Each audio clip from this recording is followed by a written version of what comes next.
یہ رضائے الہی کا اصول کیسے ہوتا ہے.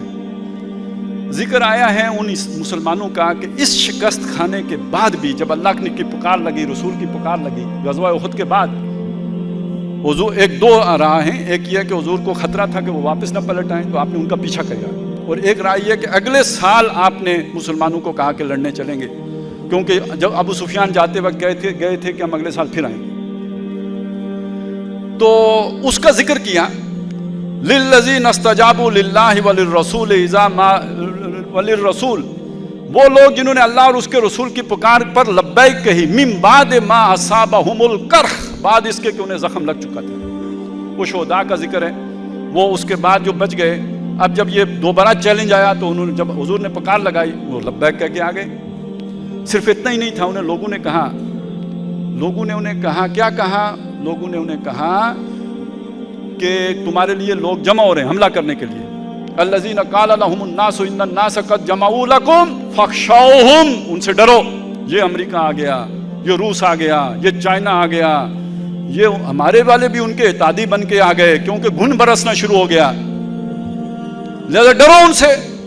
فاخشوهم فزادهم ایمانا، بجائے ڈرنے کے ان کا ایمان بڑھ گیا. وقالوا، اور انہوں نے کہا حسبنا اللہ ونعم الوکیل. ہر آدمی اپنے گریبان میں جان کے دیکھ لینا، اس کیفیت میں ہم حسبنا اللہ ونعم الوکیل کہہ سکتے ہیں؟ فانقلبوا بنعمت من اللہ وفضل، وہ جو سارا کچھ تھا اس سے کچھ بھی نہیں ہوا، وہ واپس آئے اللہ کا فضل لے کر، اللہ کی نعمت سے. لم یمسسہم سوء، انہیں کوئی غضب نہیں پہنچی. امتحان ہو گیا، خوف سے امتحان کر دیا گیا، وَلَنَبْلُوَنَّكُمْ بِشَيْءٍ مِّنَ الْخَوْفِ، ہو گیا، لیکن نقصان ان کا کوئی بھی نہیں ہوا. وَاتَّبَعُوا رِضْوَانَ اللَّهِ، انہوں نے اللہ کی خوشنودی حاصل کر لی، اللہ کی خوشنودی سے ہمکنار ہو گئے. یہ تو جس رکوع کی آخری آیات میں نے آپ کو سنائی تھی اسی کا یہ حصہ ہے. اب وہ آ جائیں 19ویں رکوع میں، جس میں یہ بات کہی گئی. بات تو شروع کی گئی ہے ان سے، یہودیوں سے، جنہوں نے کہا ان اللہ فقیر ونحن اغنیاء. آیات یہ والی سنائی تھی آپ کو پہلے بھی میرے ساتھی عاصم بٹی صاحب نے، کل نفس ذائقۃ الموت، لیکن اس کا ایک سیاق و سباق بھی ہے. پس منظر میں عیسائی اور یہودی ہیں.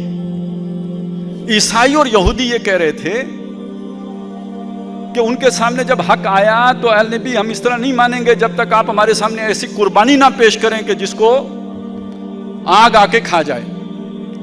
تو اے نبی ان سے کہیے قد جاءکم رسل من قبلی بالبینات وبالذی قلتم فلم قتلتموہم ان کنتم صادقین. مجھ سے پہلے جو رسول آئے وہ بینات لے کے آئے، وہ چیز بھی لے کے آئے جو جس کا مطالبہ مجھ سے کر رہے ہو، ان کا تم نے کیوں انکار کیا ہے؟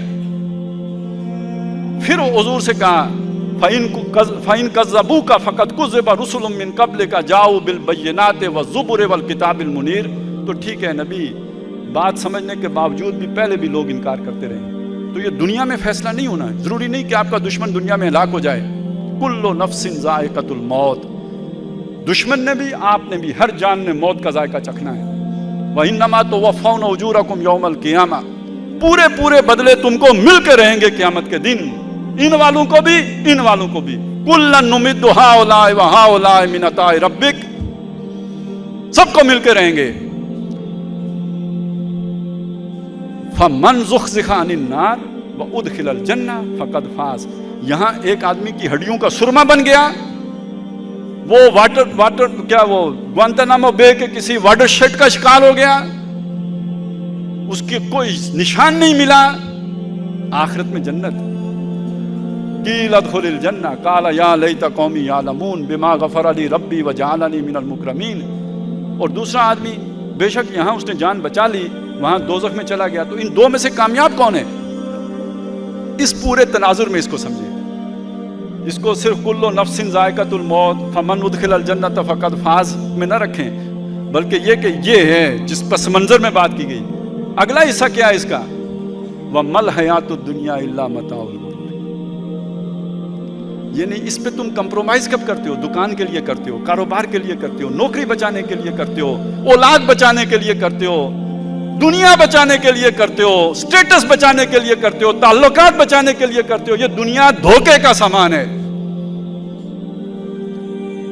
ذرا بات کو کنکریٹ طرح سمجھے نا, یہی بات صحیح ہے کہ نہیں ہے؟ یہ سارا دھوکے کا سامان ہے, یہ کامیابی نہیں ہے. کامیابی آخرت کی کامیابی ہے. تو اگر یہ بات ہے تو پھر سن لو, پتہ تمہارے سچے ہونے کا تب چلے گا لَتُبْلَوُنَّ فِي أَمْوَالِكُمْ وَأَنفُسِكُمْ, تمہاری جانچ ہوگی, لازمی ہوگی, پکی ہوگی, تمہارے مالوں کے ذریعے سے بھی, تمہاری جانوں کے ذریعے سے بھی. بچ نہیں سکتے تم. اس سب پہ صبر کرو گے تب بچو گے, نہیں تو نہیں بچ سکتے. وَلَا تَسْمَعُنَّ مِنَ الَّذِينَ أُوتُوا الْكِتَابَ مِنْ قَبْلِكُمْ وَمِنَ الَّذِينَ أَشْرَكُوا أَذًى كَثِيرًا, تمہیں لازماً باتیں سننی پڑیں گی ان لوگوں سے جنہیں کتاب دی گئی تم سے پہلے, اور مشرکوں سے بھی سننی پڑیں گی. بڑی تکلیف دہ باتیں, اذیت دینے والی باتیں سننی پڑیں گی, پراپیگنڈے آئیں گے. وَإِن تَصْبِرُوا وَتَتَّقُوا فَإِنَّ ذَلِكَ مِنْ عَزْمِ الْأُمُورِ, ڈٹے رہے, جمے رہے, یہ ہمت کی بات ہے.